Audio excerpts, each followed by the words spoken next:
Three systems for measuring temperature are widely used: the Celsius scale, the Kelvin scale, and the Fahrenheit scale. The first two temperature systems are used in the physical sciences, and the third is used in many of the engineering sciences.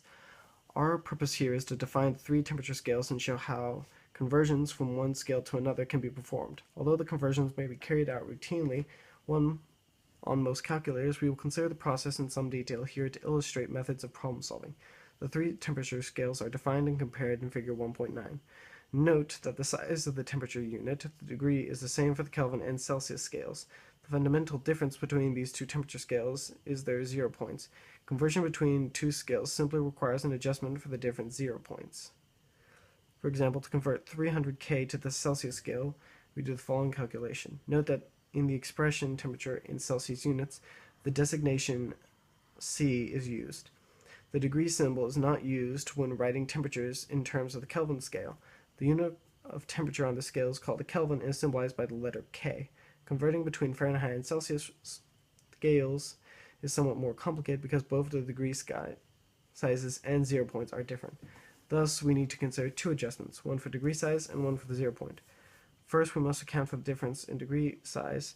This can be done by considering Figure 9.1. Thus, 180 degrees on the Fahrenheit scale is equivalent to 100 degrees on the Celsius scale, and the unit factor is, or the reciprocal, depending on the direction in which we need to go. Next, we must consider the different 0 points. Since 32 degrees Fahrenheit equals 0 degrees Celsius, we obtain the corresponding Celsius temperature by first subtracting 32 from the Fahrenheit temperature to account for the different 0 points. Then the unit factor is applied to adjust for the differences in the degree size.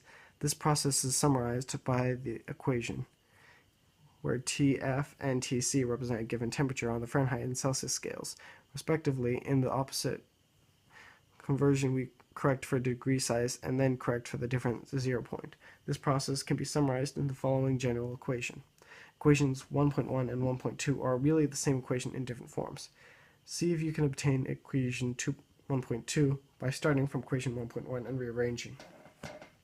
At this point, it is worthwhile to weigh the two alternatives for learning to do temperature conversions. You can simply memorize the equations, or you can take the time to learn the differences between the temperature scales and to understand the process involved in converting from one scale to another.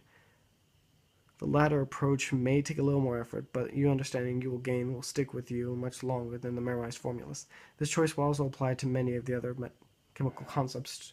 Try to think things through.